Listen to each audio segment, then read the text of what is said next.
To A.G. Dostoyevskaya, Hotel Loskutnaya, Room 33, Moscow, June 8, 1880, 8 p.m. My dear Anya, I mailed off today the letter I wrote you yesterday, the 7th, but now I can't resist sending you these few lines as well, although I am completely exhausted both morally and physically.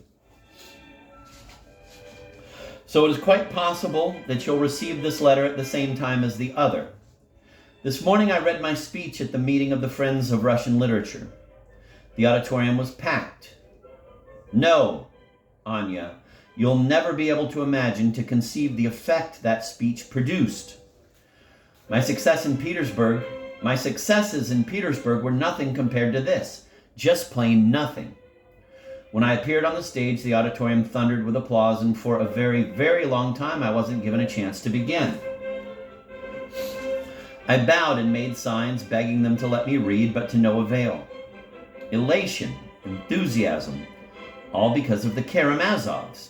At last I began reading. At every page, sometimes at every sentence, I was interrupted by bursts of applause. I read in a loud voice, with fire. Everything I wrote about Tatiana was received with enthusiasm. This is a great victory for our idea over 25 years of delusions. And when, at the end, I proclaimed the universal oneness of mankind, the hall seemed to go into hysterics. And when I finished, there was, I won't call it a roar, it was a howl of elation.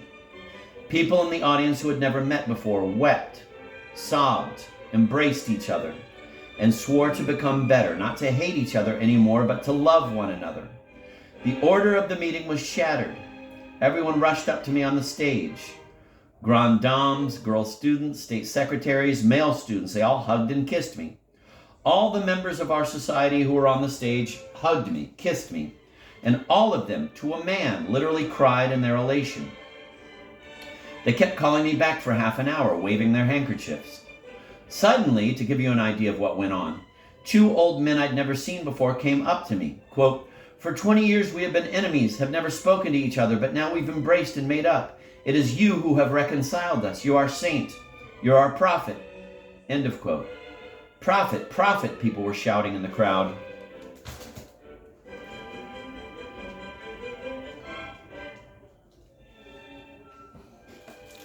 Turgenev, for whom I had put in a good word in my speech, rushed up to me and embraced me with tears in his eyes. Anenkov darted toward me, shook my hand, and kissed my shoulder. "You're a genius. You're more than a genius," the two of them kept saying. Aksakov, Ivan, came running onto the stage and declared to the audience that my speech wasn't simply a speech, but a historic event.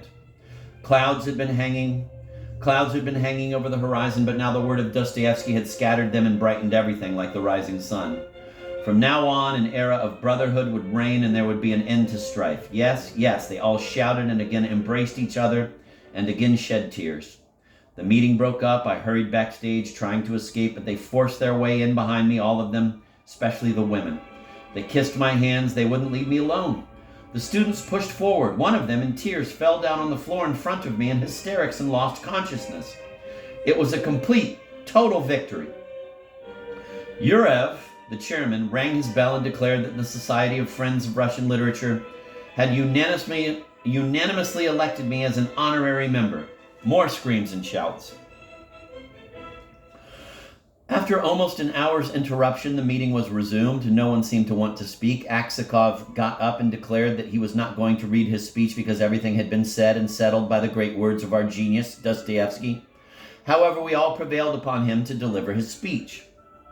While he was delivering it, a plot was being hatched. I was beginning to feel very weak and wanted to leave, but they kept me by force. At that hour of the day, they managed to buy a most expensive laurel wreath, 2 arshins in diameter.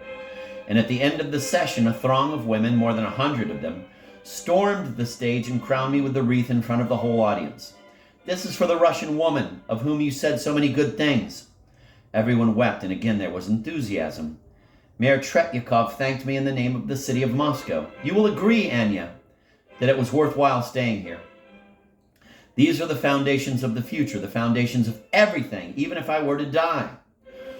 When I got back to the hotel, I found your letter about the foal, but you write so unfeelingly about my staying on. In an hour, I'll go and give my reading at the second literary celebration. I'll read The Prophet. Tomorrow, the visits. I'll leave here the day after tomorrow, the 10th, and be back home on the 11th, unless something very important detains me here. I must place my article, but with whom? They'll all be trying to grab it now. It's terrible. Goodbye, my precious, desirable, priceless one. I kiss your little feet. I embrace the children, bless them, and kiss them. I kiss the full. I bless you all. My head is out of order. My hands and legs are trembling. Goodbye until very soon. Yours all and entirely, Dostoyevsky. And there's a footnote.